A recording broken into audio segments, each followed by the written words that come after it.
స్వయంభుగా వెలసిన ఈ క్షేత్రంలో స్వామివారు ముక్తి నారాయణుడిగా పూజలందుకుంటున్నారు. శ్రీ మహావిష్ణువు స్వయంభుగా వెలసిన 8 క్షేత్రాలలో అమ్మవారి శక్తిపీఠాలలో ఈ ఆలయం ఒకటిగా చెబుతారు. కానీ ఈ ఆలయాన్ని చేరుకోవడం అంత సులువు కాదు. మరి ఈ ఆలయం ఎక్కడ ఉంది? ఈ ఆలయంలో ఉన్న ఆశ్చర్యాన్ని కలిగించే విషయాలు ఏంటి అనేది మనం ఇప్పుడు తెలుసుకుందాం. నేపాల్ దేశంలో మస్తంగ్ జిల్లాలో 12,000 అడుగుల ఎత్తులో ముక్తినాథ్ ఆలయం ఉంది. ఈ ఆలయంలో స్వామివారు 4 చేతులతో దర్శనమిస్తారు. కానీ చేతిలో ఎటువంటి ఆయుధాలను ధరించి లేకపోవటం విశేషం. అమ్మవారి నుదుటి భాగం ఈ ప్రదేశంలోనే పడిందని, అందుకే 51 శక్తి పీఠాలలో ఈ ఆలయము ఒకటిగా చెబుతారు. అంతేకాకుండా 108 వైష్ణవ దివ్య క్షేత్రాలలో ఒకటిగా చెబుతారు. బౌద్ధులు పూజించే అవలోకితస్వర అనే దేవత ఇక్కడే ఉద్భవించిందని వారి నమ్మకం.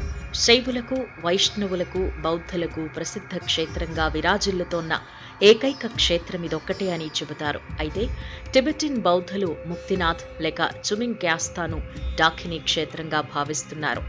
డాకిని అంటే ఆకాశ నృత్య దేవత. బౌద్ధుల వజ్రయాన బుద్ధిజానికి చెందిన తాంత్రిక ప్రదేశాలలో ముక్తినాథ్ ఒకటి.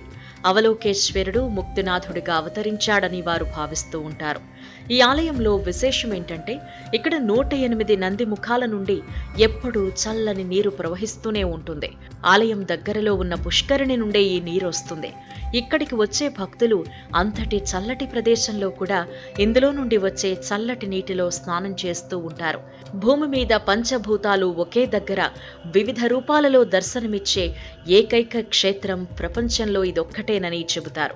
ఈ ఆలయంలో స్వామివారితో పాటు శ్రీదేవి, లక్ష్మీదేవి, గరుడాళ్వార్, రామానుజుల వారి పంచలోహ విగ్రహాలు ఉన్నాయి.